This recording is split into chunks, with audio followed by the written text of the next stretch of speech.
Well, you start off, Joe. Go ahead. Oh, no, you got it.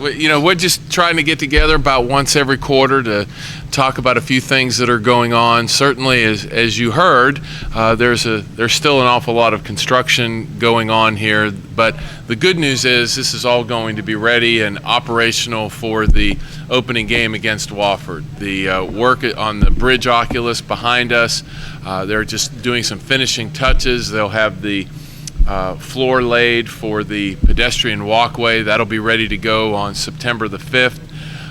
There's some other aesthetic pieces that they're still working on there. The suite and club seat area not only have sold incredibly well, as a matter of fact, they're going to have an event here later on today for those suite holders so that they can come and view their suites for the first time. So that project has gone incredibly well. A few other items that were listed in the 15 for 15 notification that had gone out earlier this week, some fan experience and fan enhancement things that have gone on here in the department for our fan base will also be implemented during this first year. We're incredibly excited for the opportunity to start this football season. It's been eagerly anticipated, and I think that we've sold a record number of tickets. We have 4 games that are sold out right now. The Notre Dame game in October is one of the hottest tickets that I've been able to be a part of in an awful long time. So there's a lot of really good things happening here within the football program and structurally here within Memorial Stadium. We have a few other projects that are in different stages. Little John obviously is in its beginning stages. The demolition of the basketball annex has been complete without any type of an issue there. If you go to our webcam that we have on our website, you'll see work that's going on inside Little John Coliseum. That's going very well. We continue to be on point with that project, although it's very early from a timing perspective. And then our baseball building down the first base line is in its final stages of completion. I hope by the end of next week we're able to put our baseball team in there and they can begin their fall practice out of that new building. It's going to provide Coach Lee and our student athletes with a really great facility to train from, to recruit to. It's an exciting time. The other project that is kind of out there right now is our football operations project. We will be going shortly to our Board of Trustees for their secondary approval of that project, and then we will begin, after that approval occurs, we'll begin going through the state process, the second state process, meetings with the Commission on Higher Education, Joint Bond Review Committee, and the Budget and Control Board. Those meetings, of the latter two, will occur in October. If everything works well and we're able to receive those approvals, we would hope to begin construction on that project sometime in late December, early January. So that's kind of where we are on the construction front. That's obviously taken up an awful lot of time over the last couple of years and will into the next couple of years. But the response from our fan base has been tremendous. We've sold every one of the suites. We have a few more seats available in the South Club that you'll be able to visit in a little while, and I hope you enjoy that tour. So at this point in time, I'm wide open for any questions from y'all.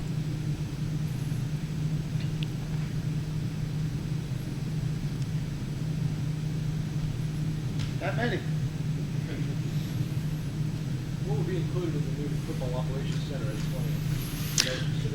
20? Well, it would be, office areas for the coaches, meeting rooms for the players, new locker room, new weight room, new training room, an area for meal service, new cafeteria, a spot where our student athletes can go and in a central location, having everything, their practice facilities, their meeting facilities, all together under one roof.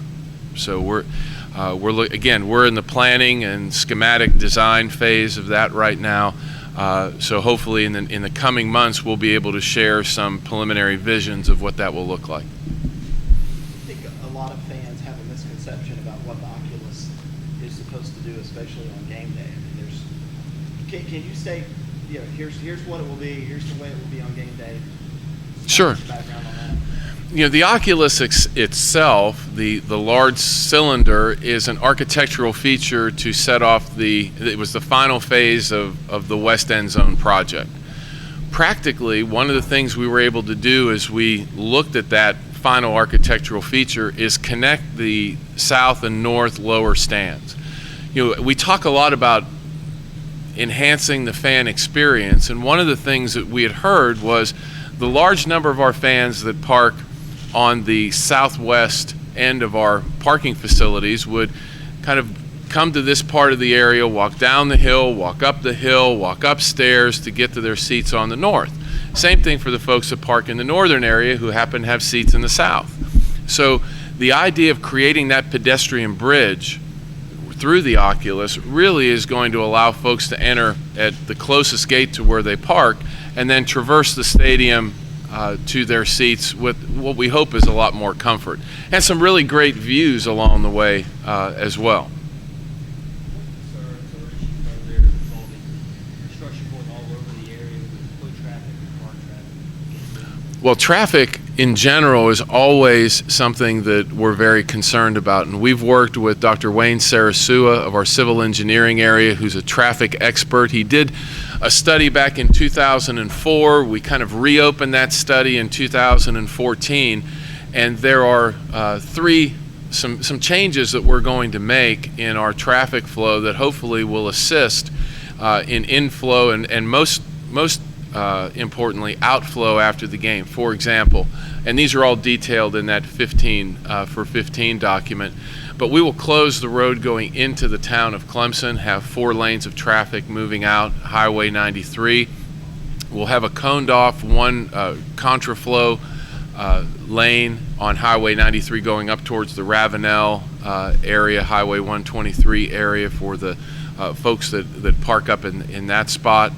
And we'll be doing a few other things that we hope will assist in the traffic. But certainly the foot traffic that's here on game day will always be the purview of the officers that we have at intersections to make sure that pedestrians move safely from one side of one of our busy streets to the other.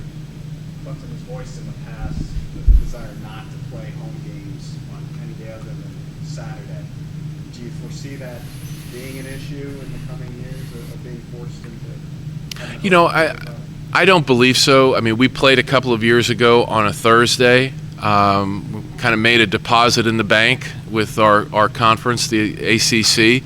There are some schools in our league where non-traditional game days work better than others. So I think that as we kind of rotate through, I'm never going to say never that we won't play another Thursday night game or another. We won't play on Friday. Okay, we will not play on Friday, but a non-traditional, a Labor Day game, a Thursday game, somewhere down the road, maybe that's going to be in our program's best interest to do that from a visibility perspective. But in the foreseeable future, we don't have any of those on our agenda. Dan, what was your big takeaway from the recent meeting, the playoff meeting? The playoff meetings, we held those last week in California. I think the biggest takeaway is consistency. Our process is going to remain the same. We have a couple of new members, Kirby Hocutt from Texas Tech and Bobby Johnson, the former head coach at Furman and Vanderbilt. They're new members, so this meeting was a lot of indoctrination to them into our processes. But I think as it relates to the returning committee members, it's again just to talk with the people that provide us data, and how we want to get that information. There was a tune-up on all of the video links that we have available to us, and all of those things were really kind of covered during that meeting. But as far as big changes are concerned, it's really very consistent to what we had done last year. Speaking of the playoff committee, earlier this summer, Coach Sweeney had made some remarks regarding Notre Dame. What is the playoff committee or your and the other conference AD's thoughts right now as far as Notre Dame possibly joining the conference or whether they should be in the conference? You know, we really didn't talk about that, and each one of us will have our own way of calculating what those 4 teams are that we want to move forward in the playoff. You know, it always comes down to your ability to win games. Conference championships are improvement. A very great schedule is a part of that as well. So there's been no discussion in our committee about that particular subject.